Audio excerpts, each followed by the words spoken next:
Live from our 7 Tasmania studios, your nightly news with Louise Huber begins now. Good evening, thanks for joining us. First tonight, patient capacity inside the state's largest emergency department will be bolstered within days as stage 1 of a multi-million-dollar revamp is complete. With pressure mounting on the health system, frontline staff say the infrastructure is vital to meet future demand. Walking through a small piece of his government's long-term vision to revitalise our health system.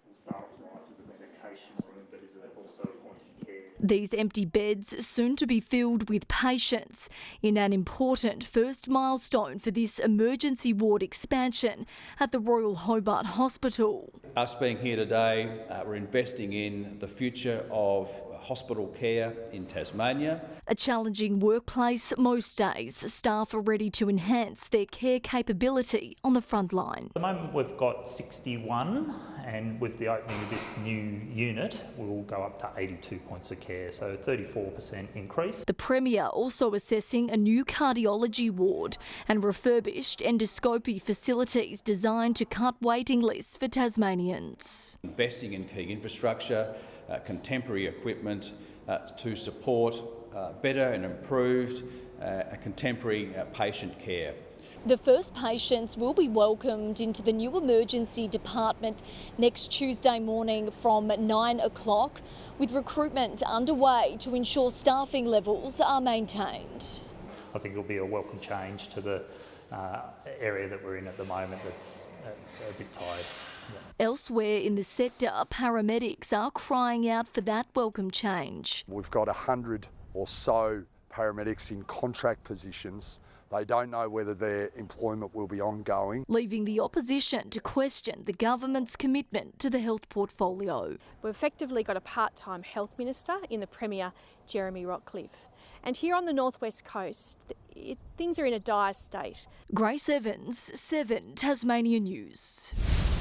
A shipmaster has avoided jail time over the deaths of dozens of cows on a vessel bound for Victoria in 2016. Reporter McKenna Bailey was at Burnie Magistrates Court for today's sentencing. Shipmaster John McGee last year pleaded guilty to 1 count of using a method of management likely to result in unreasonable and unjustifiable pain following the deaths of nearly 70 cows 7 years ago. They were being transported from Stanley to Victoria when the vessel, the MV Statesman, hit rough weather.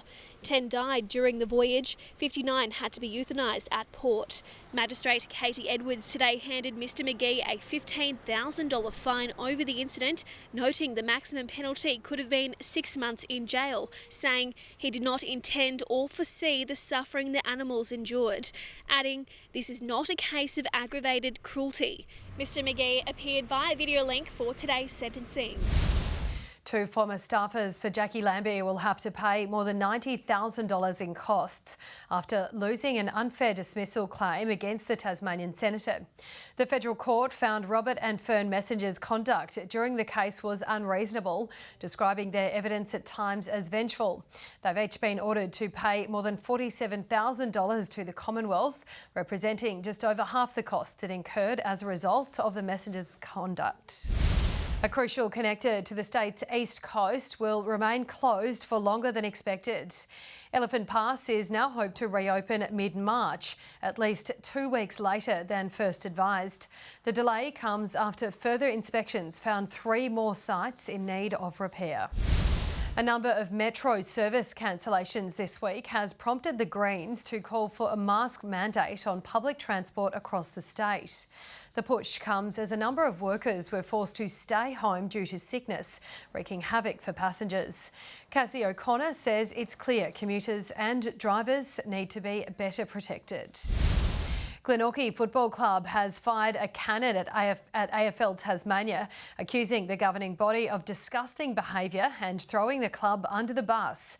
The Magpies say speculation around their survival has been used to shift the spotlight away from the state's AFL licence bid. After a season of hammerings on the field, Glenorchy says there's a new foot on the throat. What's happening at the moment, from my perspective, is that AFL has a couple a little bit of flack on the sideline with the state team, and they've decided to throw us under the bus to take the flak off them and let's concentrate the media on Glenorchy Football Club. Most seriously, the club accused AFL Tasmania of leaking confidential talks over its plight, including details of a training session where as few as 15 players turned up. We didn't give them permission to release that information, but they chose that, yep, no, we'll talk about this. AFL Tasmania has hit back, denying it shared the information or is trying to distract media attention. The reality of the situation in front of us, we've got a people problem and we need more good people at Glenorchy Footy Club, both on and off the field. Later today, club president Scott Donaghy was more diplomatic. The rhetoric has really been changed by this whole thing and it's making it sound that Glenorchy Football Club is in trouble, and that is far from the truth. But the troubling insight has taken a toll, spooking sponsors and seeing some members abandon ship. There's been damage and each person we'll talk to. The tension is bubbling ahead of an intensely difficult year for Tasmanian football. Both Glenorchy and the State League are fighting for survival. The Pies because they need more players, the TSL because it needs funding beyond this season.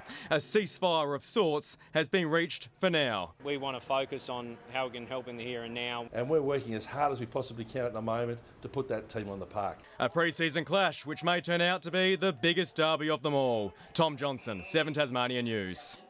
Tasmania's emergency services will be out in force tomorrow in a bid to drive down reckless and irresponsible behaviour.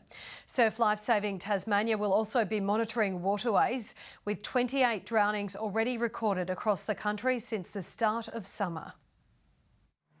It's a daily activity which can turn deadly in seconds. Emergency services dealing with the ugly aftermath of drivers who throw road rules to the curb. I remember the first person that I picked up off the side of the road who had a really severe crash, and they have lasting effects from that crash. I also remember the 10th time and the 20th time. 2 people have already died on Tasmanian roads this year.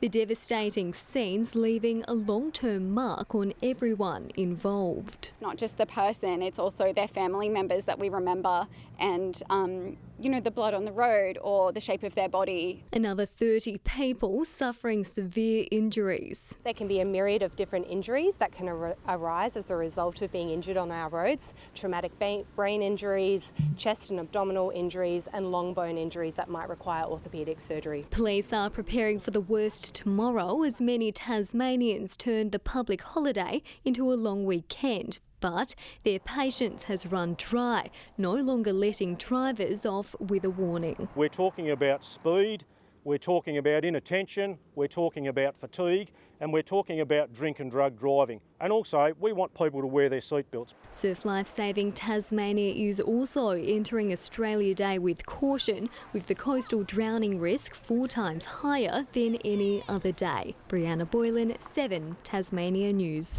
And organisers of a much-loved motorsport festival are revving their engines after being given the green light to replace a cancelled Grand Prix Expo at Longford. The state government has fronted $150,000 for the showcase. This allows us to get straight on and get the event up and running pretty quickly and not have to scrape around and find the money to do it. Called The Long Weekend, it will go ahead from March 10 to 13 at Wilmer's Estate. All tickets sold for the defunct expo will be honoured at the new event. The Eat More Tassie Seafood Marquee is coming back to Hobart to coincide with the Wooden Boat Festival.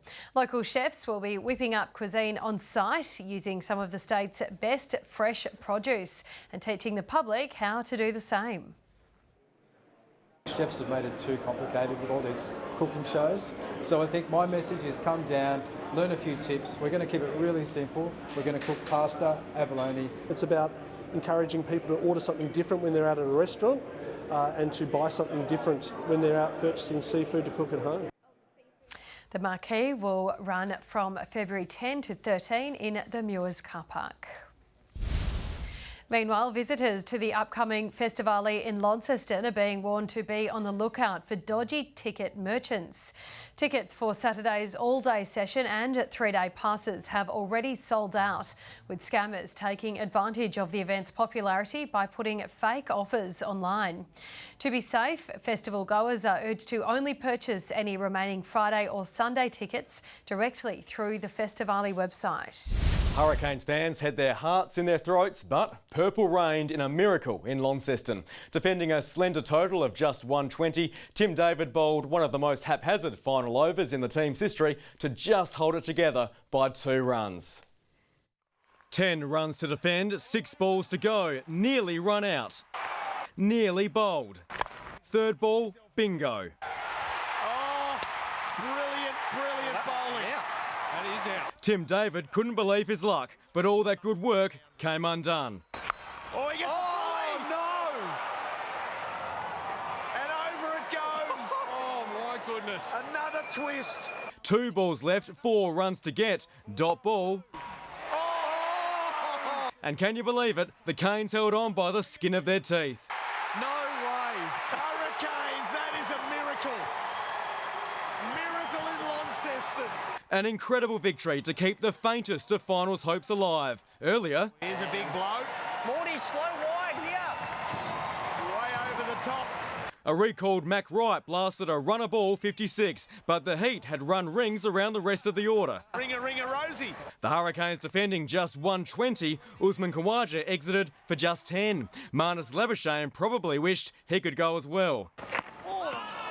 Nathan Ellis then set about cracking apart Labuschagne's stumps. Fans went for the eardrums.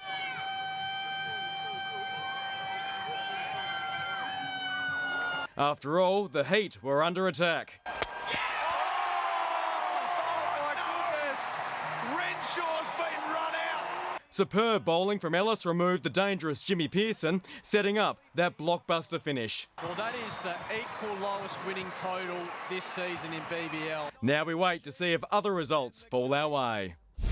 Australia's women's cricket coach says debate around playing on Australia Day hasn't distracted her side ahead of tomorrow's game in Hobart against Pakistan.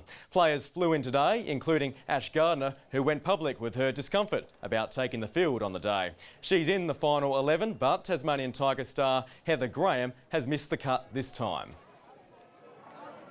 I think they're all in the frame every game, and we just sort of reassess the conditions, reassess our opposition and what we might need. So definitely, you know, all the players that are available are certainly in the frame to play. Australia is 1-0 up in the series. Tomorrow night's game at Blunston will be televised on 7. The Jack Jumpers have shown off their new teal jerseys ahead of a special game of basketball this Sunday. Teaming up with the She organisation, the match is raising vital funds for women battling gynecological cancers. While the game is sold out, Ants fans are encouraged to buy a virtual spot, with all proceeds going back to the organisation. Make sure that we are giving all Tasmanians something to be proud of, and wearing these jerseys obviously brings things to light for cancer patients all around Australia and obviously in Tasmania. And we're not alone. There are thousands of Tasmanian families, thousands of Australian families that are on this journey. We're fortunate to have a voice to try and create some awareness and some hope. Before Sunday's teal tip-off, the Tasmanians face a tough matchup going head-to-head with the Sydney Kings on Friday night in a must-win match. Good evening. Hobart's 29, the warmest today, more than 7 above average. Launceston 25, but it was sizzling hot at UTAS Stadium. Devonport 23 and Burnie 24 degrees. A few areas would have noticed that patchy valley fog this morning, but a mainly fine day followed. Bushy Park 27, St Helens, Friendly Beaches and Grove 26, Smithton 25, Flinders Island a high of 24 today, Lowhead 23, Strawn and King Island 22, but still quite pleasant. However, cloud did build up during the day, a few scattered showers, but nothing of note. We do have a frontal band of cloud heading our way though, patchy high cloud over central Australia, parts of the tropical north, WA, New South Wales and Queensland found a few thunderstorms. Tomorrow the cold front and its cloud crosses Tasmania pretty early though, quickly followed by a ridge of high pressure. A long trough pushes through the mainland. Typically, with a front crossing the state, northwesterly should strengthen and then shift southwesterly, and that'll be the case tomorrow. 30-knot winds before the change, swells to 3.5 metres. We do have a strong wind warning that's been issued for waters between St Helens Point and Sandy Cape. Australia Day in Hobart, a cloudy 20 degrees. Cygnet the same and 20 for New Norfolk. Launceston a top tomorrow of 25 degrees and partly cloudy, 23 the top for Devonport, partly cloudy for Campbelltown, maximum of 22. 21 for Burnie, Strawn 19 and 21 for Smithton, all partly cloudy but fine. 21 for St Helens, Swansea partly cloudy and Fingal the same, both on 22. UV at an expectation of 10 and very high. On Friday, fine and sunny for King Island and Strawn but partly cloudy conditions for the rest. Fine on Saturday ahead of a shower over the west in the afternoon, getting warm for some too, and on Sunday a slight drop in heat and a mostly cloudy day. Sunny and 32 in Perth tomorrow, some cloud over Adelaide, Melbourne, Canberra and Sydney, a sunny 33 in store for Brisbane. Fine and clear at the moment, 24 in Hobart, Launceston 22, a little bit breezy over Devonport they're telling me, and it's 20 degrees. Well, Louise, that's the way it's all shaping up. You enjoy your Australia Day holiday tomorrow. Oh, that's right, I'm the only one with a day off. You have a good day at work. Thanks for that, Murph. How kind. That's all your news for this Wednesday evening. I'll see you later on with updates. Thank you for joining us tonight. Good night.